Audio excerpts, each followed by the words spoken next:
지성의 상징 한림의 소리. 여기는 한림대학교 방송국입니다. HLBS.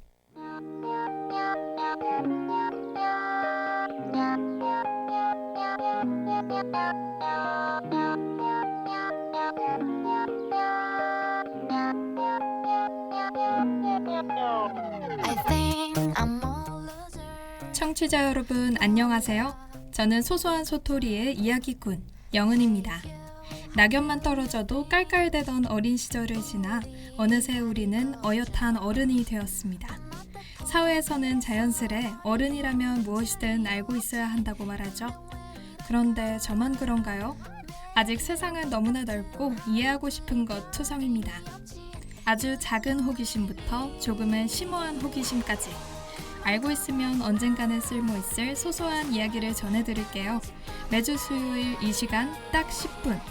저마다 호기심이 머무는 곳. 여기는 소소한 소토리입니다.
유행은 돌고 돈다는 말이 있죠.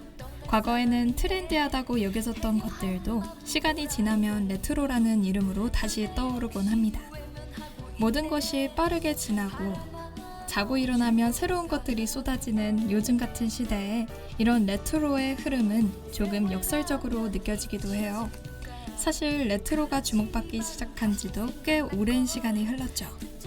그렇다면 이제 레트로는 번쩍 떠오르는 유행이 아닌 우리의 일상적인 문화로 자리 잡은 게 아닐까요? 그래서 준비한 오늘의 이야기, 레트로, 이제는 일상으로.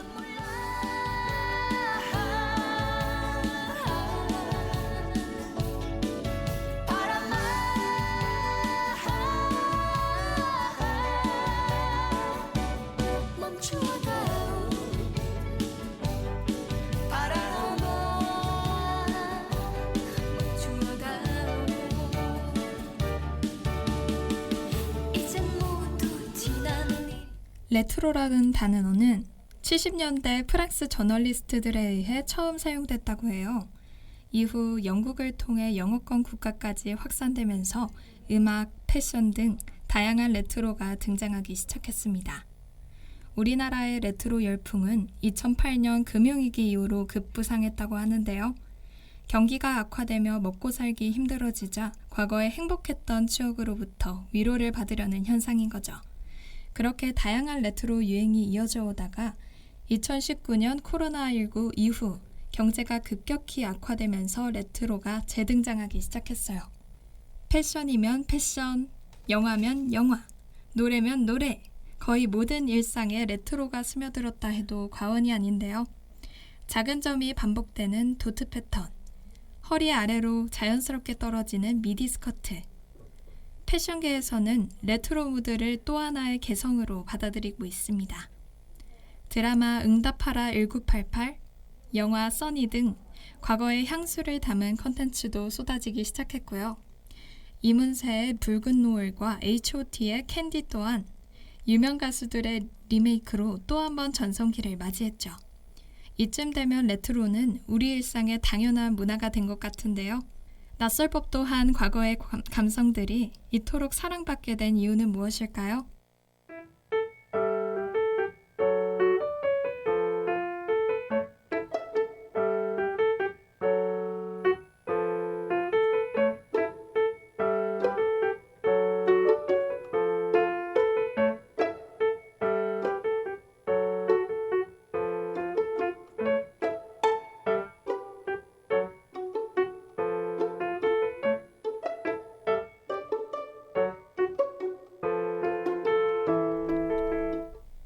심리적으로 인간은 위기를 느끼게 되면 불안한 마음을 위로받을 수 있는 안식처를 원합니다. 이때 과거에 행복했던 기억과 소중했던 추억들이 현재를 벗어나게 하는 도피처 역할을 하기 때문이죠.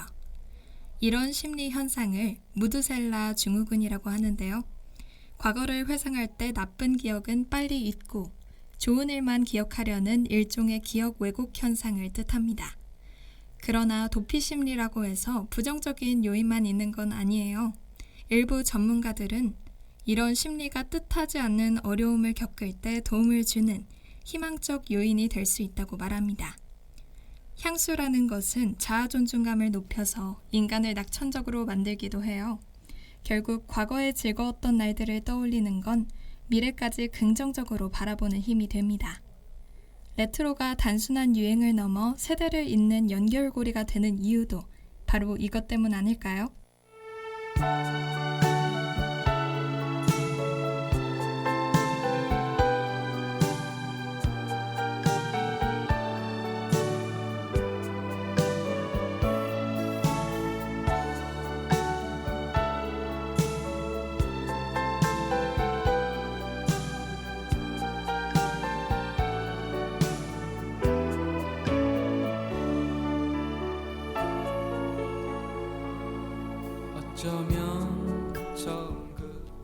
레트로는 디지털 세상이라서 더 특별하게 다가오는 선물 같아요. 과거의 조각들을 마치 현실인 것처럼 생생하게 느낄 수 있다는 게 참 매력적이죠. 사실 레트로를 즐길 때 과거와 현재 어느 쪽이 더 가치 있는지 따지는 건 중요하지 않습니다. 그저 그때의 느낌적인 느낌과 분위기, 내가 저기 있었다면 어땠을까 상상하며 설레는 마음이면 충분하거든요. 이런 설명할 수 없는 감각들이야말로 레트로를 움직이는 진짜 힘이 아닐까 싶습니다. 독일의 소설가 괴테는 인간은 과거를 확장시켜 더 나은 미래를 짓는 존재라고 말했어요. 이 말처럼 레트로는 더 이상 과거의 무언가로 돌아가는 게 아닌 과거의 유산을 우리만의 방식으로 다시 풀어내는 일상적인 문화가 된 것 같습니다. 새삼스러운 유행이라기엔 너무나 꿋꿋하게 우리 곁을 지켜온 영원한 클래식 같은 존재가 아닐까요?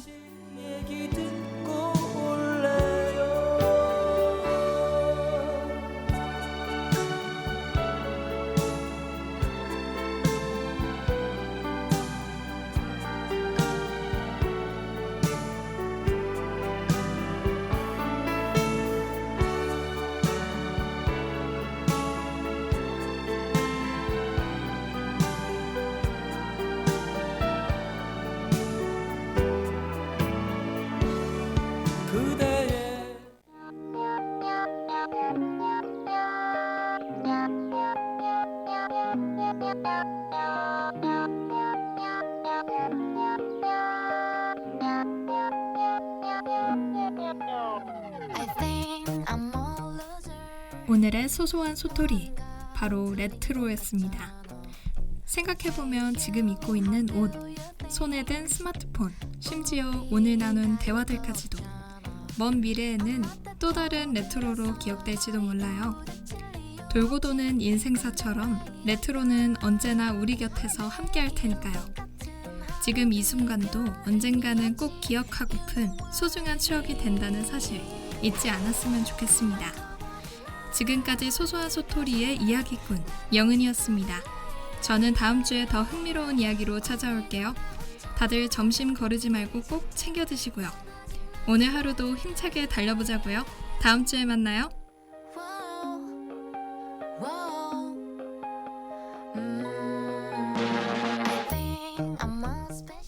지금까지 제작 연출의 양지혜, 기술의 최정원, 진행의 조영은이었습니다.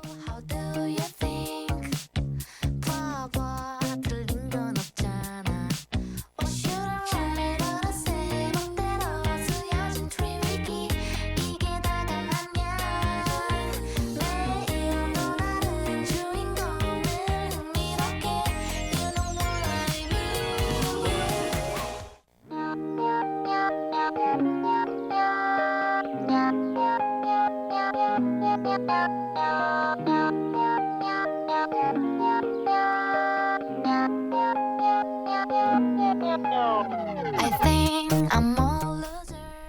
청취자 여러분 안녕하세요. 저는 소소한 소토리의 이야기꾼 영은입니다. 낙엽만 떨어져도 깔깔대던 어린 시절을 지나 어느새 우리는 어엿한 어른이 되었습니다.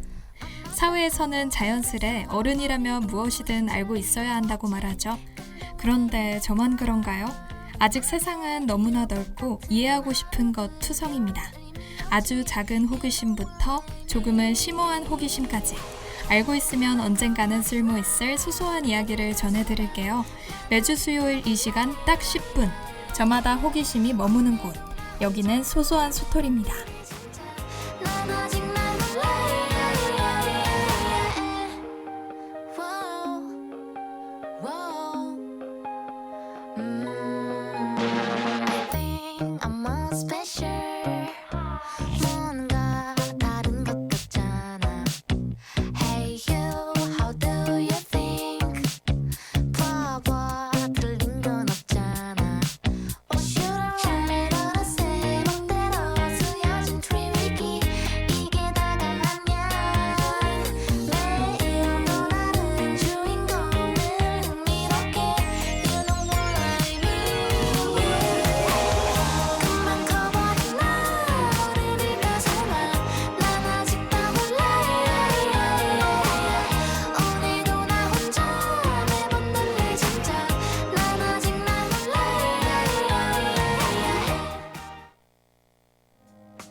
살랑이는 바람결과 안온해진 온도.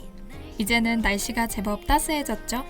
모든 게 낯설고 서툴던 3월을 지나 어느새 따뜻함이 꽃피는 계절인 봄을 맞이하고 있는데요. 주변이 점점 화사해지는 모습을 보니 제 마음까지 몽글몽글해지는 것 같아요. 추운 겨울을 무사히 견디고 다가오는 싱그러운 봄을 그냥 보낼 수는 없겠죠? 오늘은 이 눈부신 봄날에 꺼내보고 싶은 춘천의 숨은 이야기들을 가득 담아보려 합니다. 소소한 소토리 봄맞이 특별편 춘천의 봄을 환영해.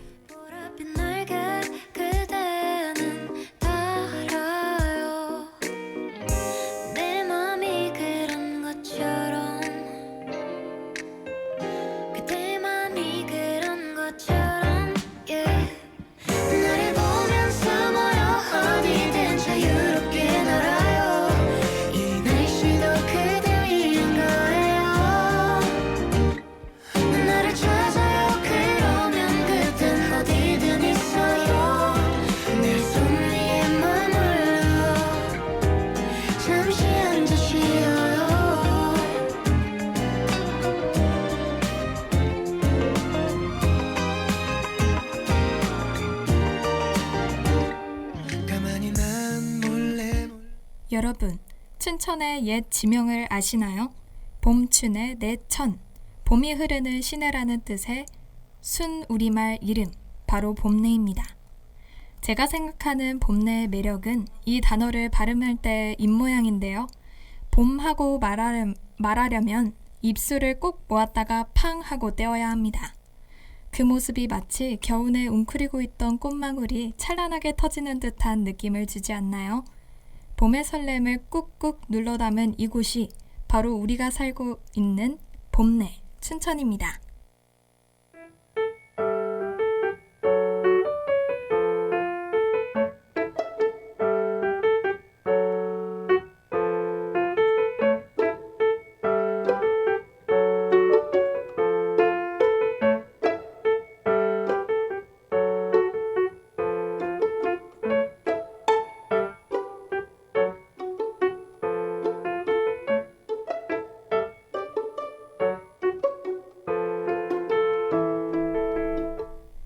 우리 학교와 가까운 곳에 조금 특별한 휴식처가 있다는 사실 알고 계신가요? 기숙사 8관 뒤쪽 길로 걸어갔다 보면 탁 트인 강변을 볼 수 있는데요. 이 강이 바로 춘천의 그 유명한 소양강이에요. 소양강은 강원도 인제와 양구에서 흘러오기 시작해서 공지천을 지나 북한강에 합류하는 강입니다. 특히 소양 2교는 춘천시에서 가장 큰 다리로 그 명성처럼 야경이 정말 멋있는 명소예요. 그 근처에는 춘천의 랜드마크인 소양강 처녀상과 스카이워크가 조성되어 있습니다. 소양강은 예로부터 춘천의 핵심 물길이자 사람과 문화를 이어주는 소중한 자산이에요. 멀리 가기는 귀찮고 힐링은 하고 싶은 그런 날 있잖아요. 그럴 땐 잔잔한 소양강길을 따라 잠시 쉬어가 보는 걸 추천할게요. 춘천 소식은 춘천시정 소식지 봄내를 통해 확인할 수 있는데요. 봄내 소식지에는 우리 이웃의 소소한 이야기부터 춘천 소식들까지 다양한 이야기가 담겨 있습니다. 그 중에서도 제가 제일 좋아하는 코너는 봄슐랭 가이드인데요. 봄슐랭은 봄내와 미슐랭이 합쳐진 단어로 춘천의 구석구석을 테마별로 소개하는 코너예요. 로컬 맛집이나 숨겨진 명소는 물론이고 춘천의 문화나 특산물까지 춘천의 매력을 한눈에 들여다볼 수 있는 코너입니다. 봄내 소식지 홈페이지에 들어가면 지금까지 발행된 소식지를 전부 볼 수 있으니까요. 여러분도 얼른 봄내 소식지 구독하고 저와 함께 춘천과 더 친해져 보는 거 어떠세요?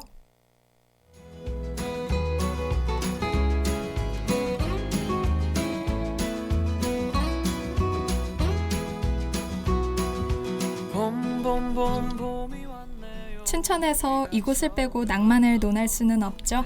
바로 춘천 벚꽃의 대표 성지 공지천입니다. 산책로를 따라 벚꽃나무가 줄지어 서 있어서 봄에는 길 전체가 핑크빛으로 물드는 정도예요. 봄이 되면 돗자리를 펴고 소풍을 즐기거나 벚꽃 아래에서 산책하는 사람들로 붐비곤 하죠. 공지천의 봄은 그야말로 낭만 그 자체랍니다. 마침 올해 춘천 벚꽃 개화 시기는 4월 8일, 바로 오늘부터라고 해요. 추웠던 겨울이 지나 우리 곁에 찾아온 찬란한 봄날에 소중한 사람들과 공지천에서 아름다운 추억을 남겨보는 건 어떨까요? 나와 함께 해줘, 이 봄이 가기 전에.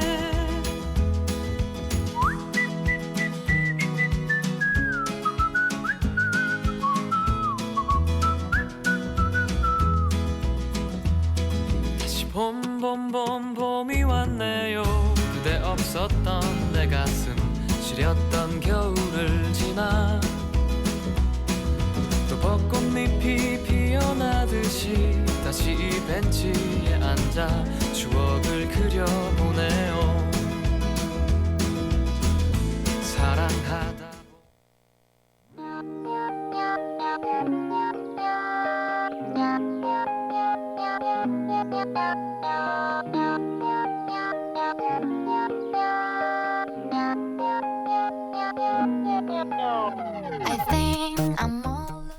오늘의 소소한 소토리, 바로 춘천의 봄이었습니다. 볼수록 매력있는 이곳 봄내에서 여러분의 가장 아름다운 이 시절이 춘천의 봄처럼 활짝 피어나길 응원할게요. 지금까지 소소한 소토리의 이야기꾼 영은이었습니다. 저는 다음 주에 더 흥미로운 이야기로 찾아오고 싶지만 아쉽게도 다음 주부터 2주 동안은 시험기간이라 잠시 쉬어갈게요. 아쉬운 마음은 잠시 접어두고 우리 모두 열공해서 시험 끝나고 웃는 얼굴로 다시 만나기로 해요. 다들 점심 거르지 말고 꼭 챙겨 드시고요. 오늘 하루도 힘차게 달려보자고요. 2주 뒤에 만나요.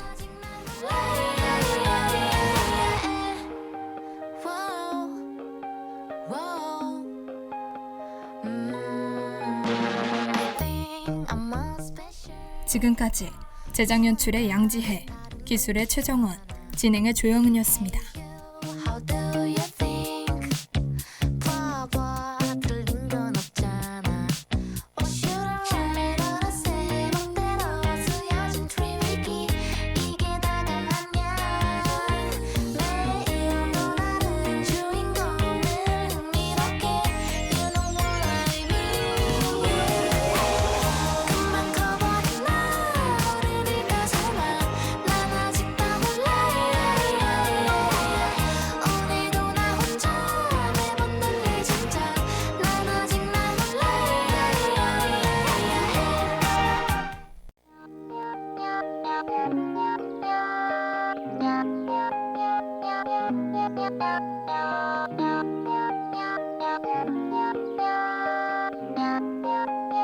Yeah. 청취자 여러분 안녕하세요. 저는 소소한 소토리의 이야기꾼 영은입니다.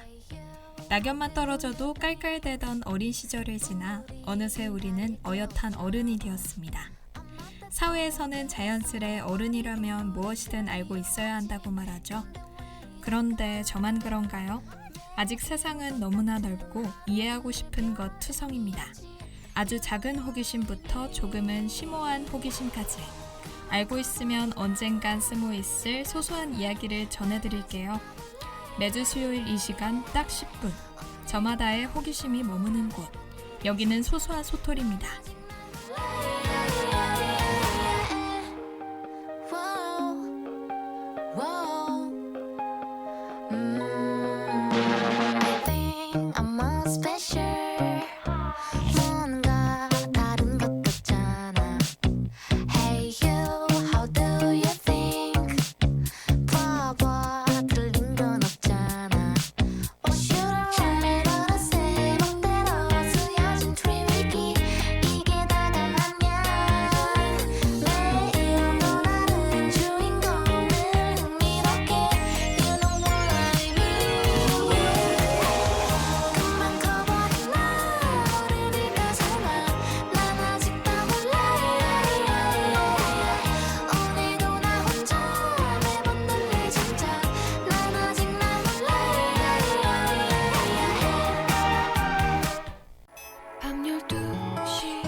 목소리 새벽 2시 차갑게 꺼진 전화기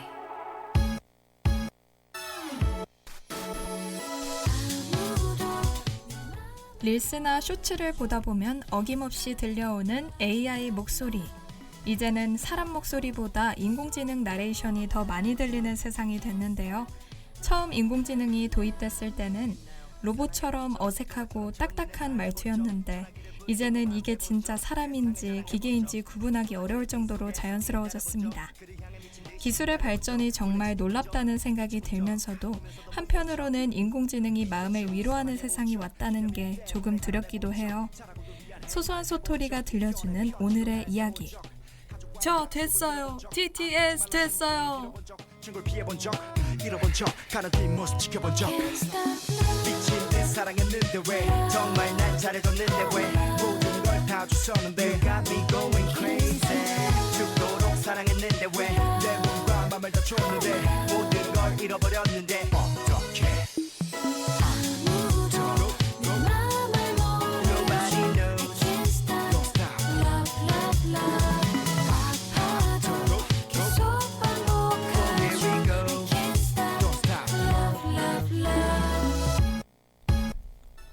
한국어로 음성합성 기술을 뜻하는 단어 TTS.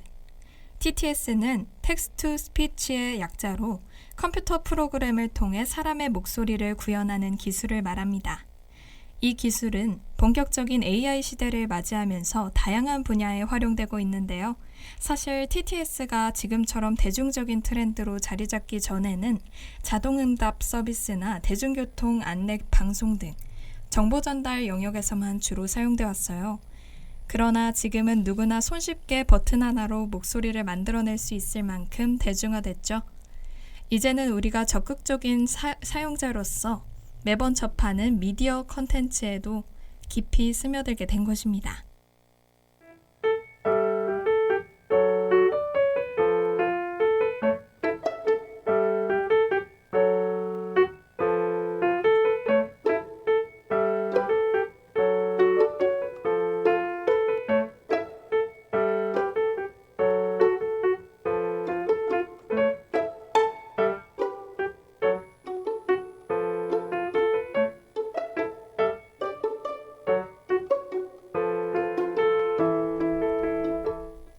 요즘 슈폼 영상을 보다 보면 같은 말투의 AI 음성을 반복해서 들을 수 있죠.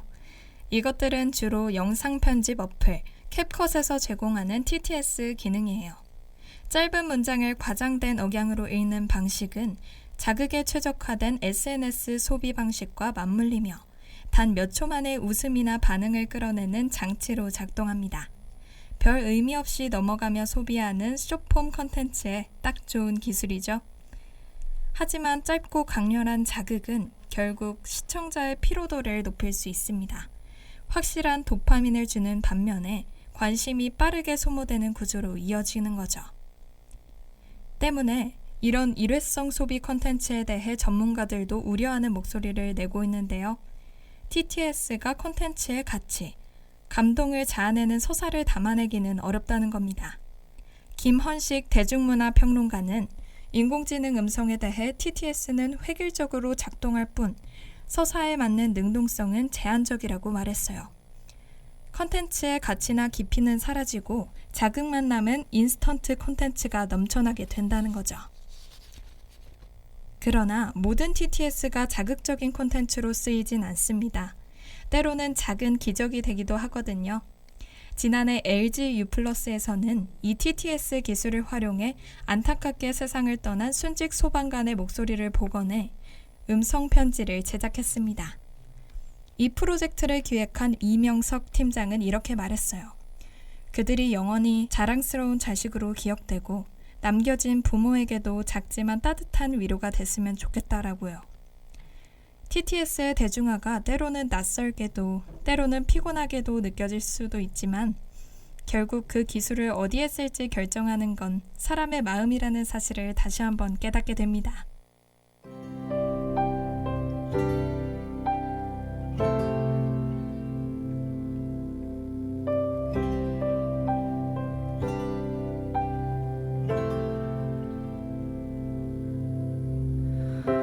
수천 년 동안 철학자들이 정의하지 못한 사랑이란 말을 그저 몇 장의 포장지들만 뒤적여 본 내가 뭘 알 수 있겠어. 하지만 너의 시간을 지날 때 분명하게 알 수 있는 건 아주 커다란 마음이야.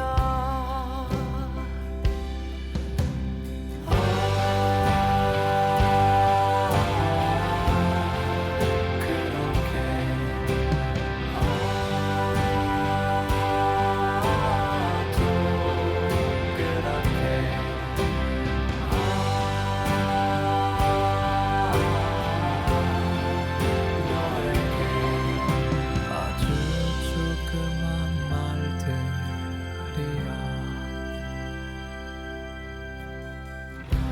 수천 년